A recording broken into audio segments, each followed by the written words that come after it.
where has all my hair gone? Why do I have a bob?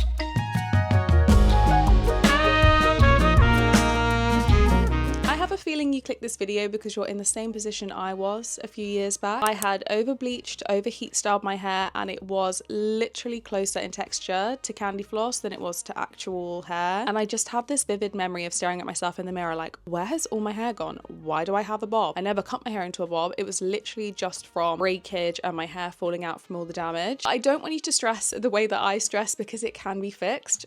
Proof is in the pudding. When it comes to hair growth, it takes time. By using these tips that I'm sharing with you today, that process can be sped up. I'm not saying it's going to be rapid, but it's going to be a lot quicker than if you were to ignore these tips. Okay? I have a feeling you're not going to like the first one, but I'm going to hold your hand when I say it anyway. It's time to break up with bleach. I know what it's like to be in the clutches of blonde blindness, where you think you're not even that blonde, but you're actually glowing. Your head is so bright. I look back at pictures of myself and I'm like, I never remember being that bright. And yet clearly I was.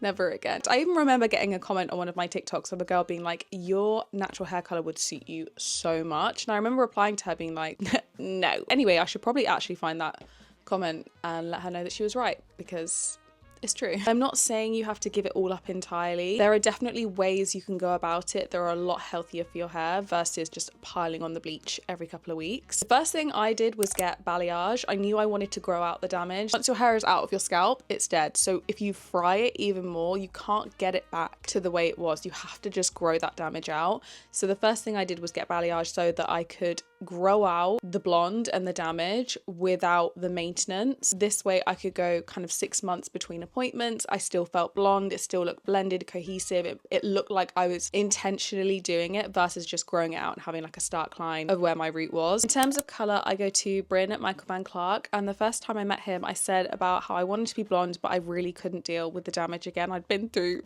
too much trauma with it, and he'd suggested going for no bleach highlights, which are, I think they're called high tint lifts in the actual technical term for them. Essentially it just lightens your hair without using bleach, so you can only get so bright. Because I'm not after a super platinum blonde, I think it works really well for me. It still allows me to get plenty of lightness around my face and then gives my hair a little bit more dimension. It's definitely one to try if you are still looking for a little bit more of like a blonde feel. But anyway, I'm not saying you have to do the things that I did to my hair, but one thing's for sure, if you want to resurrect your hair from the dead, you gotta give up bleach, babe. Now let's talk hair growth. I feel like more and more people are becoming more aware of how important scalp care is, and I will shout about it from the rooftops. It's so important. When you think about it, you have all of these tiny hair follicles on your scalp, and if they're clogged full of dirt, dead skin cells, hair products, dry shampoo, whatever, it's gonna be really difficult for that hair to grow through. So you wanna make sure that your scalp, the root of the hair, is as healthy as possible. I cannot stress enough how important it is to do a scalp exfoliation once a week at least. This way you get rid of any buildup of product, dirt. We want to make the growth as easy as possible for the hair. I love going in with a scalp scrub at least once a week to exfoliate my scalp. My favorite is the Christophe Robin salt scrub, I think it is. It is a physical exfoliant, but also the formula helps to detox the scalp and the hair strands, so that it kind of breaks down any product buildup,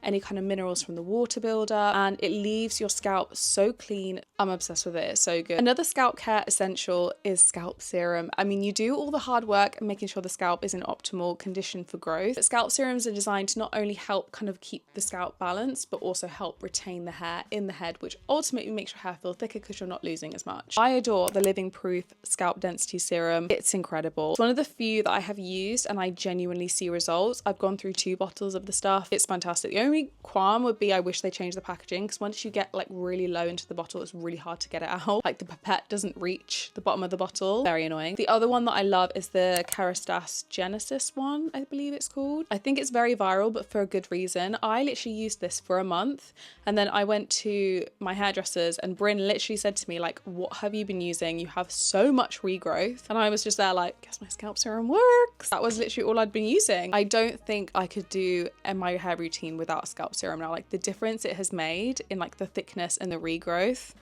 insane. This next tip is probably the easiest thing to implement into your routine, and it is swapping your conditioner for a deep, nourishing, intensive mask. So every single time you wash your hair, hopefully multiple times a week. I will never understand people who only do it like once or less than once a week. Let's think about our scalp health here. But anytime I wash my hair, I will use an intensive mask. My favorite is the Christopher Brown regenerating mask. It's got prickly pear oil in. It's super nourishing, really hydrating. It doesn't make your hair feel greasy or weighed down, and it just helps seal your split ends. Your hair looks healthier from the get-go, and in turn you're not then using as much heat to try and like get rid of that frizzy, roughed up cuticle. I also love it because it's literally just a 5-minute mask. I cannot deal with masks that are like, you have to wait 20 minutes, you have to wait half a day, you have to put them in before you wash your hair. I don't love those kind of things. I want something that's going to deliver quickly, and that's why I really like the Christopher Brown mask. So that for me made the biggest difference very early on in my journey, because it helped really intensely nourish the hair that I had got and stopped me from having that kind of disgusting candy floss texture. And that is something that I still do to this day. I will still use something really intensely nourishing once I've washed my hair. Once you see that gloss, that shine in your hair, you never want to go back. My fellow curly hair girlies will know the struggles that we have when it comes to heat styling. Even if I wanted to wear my hair curly, I still would have to apply heat. In a dream world, I had naturally straight hair and I could just blast it with a hairdryer and call it a day. That will never ever be me, unless I want to look like Hermione Granger. So I'm not going to sit here and tell you not to use heat on your hair. What I'm saying is be strategic about the heat that you do use. I love Dyson, right? I know it's expensive, but I cannot rave about Dyson tools enough. They are engineered to give you the maximum amount of results without extreme heat, and it's so evident. Like, firstly, they work so well for curly girlies. They have completely changed the game for me. For example, if I ever wanted to wear my hair like this, I would have to have blow dried my hair, then gone in with straighteners, then gone in with a curler in order to get this. Whereas with my Dyson Air Straight, one pass over a section of my hair is bone dry, poke straight, and then I only have to go in with a curler afterwards. It's, I guess this is what it's like for people with straight hair. They don't have to deal with that middle straightener situation. Previously, I was just using GHD. Now I love GHD, no slander to them. I think their hair tools are incredible. But my only issue with GHD is you can't control the temperature. I would also like to emphasize the importance of heat protection too. I feel like this is very often overlooked. I adore the, I think it's called the Redken Acidic Bonding Concentrate Leave-In Treatment. This has heat protectant in it, but it also doubles as your kind of styling and like repair treatment, leave-in repair treatment. It's a great product, especially if you're going from like a wet to dry style. If you're using hot tools on dry hair,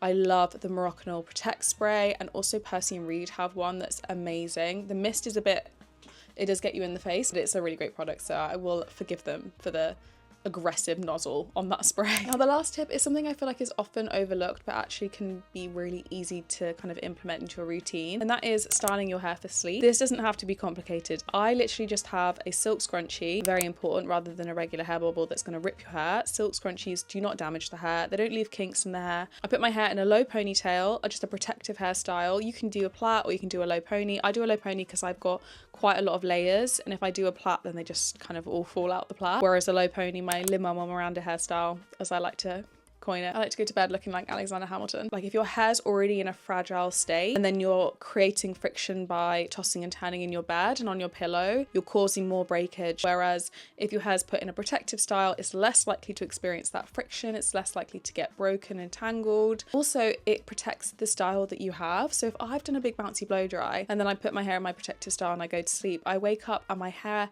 still pretty much looks good. Maybe I might have to touch up a few bits here and there, but I don't have to redo the whole thing. Relates back to the heat styling, then means I'm not using as much heat styling on my hair. It's a win-win. If you want to amp it up a little bit more, I would pop in maybe a little bit of oil, like the Kerastase Elixir, which is really great. Or you could pop on like a leave-in overnight mask. And Mika do a really nice one. It's really lightweight. You pop it in and then in the morning you can't like feel it. It's not like you need to wash it out or rinse it or anything. It just kind of gets absorbed throughout the night. And again, protects your hair from like dealing with any frizz and breakage whilst you sleep. If you want to take it up like even more, I would invest in a silk pillowcase. But yeah, those were my 5 top tips that I feel like made such a difference in my hair health journey, and hopefully they will make all the difference to yours as well. Anyway, you have got this. I believe in you. Thank you so much for watching, and I will see you in my next one.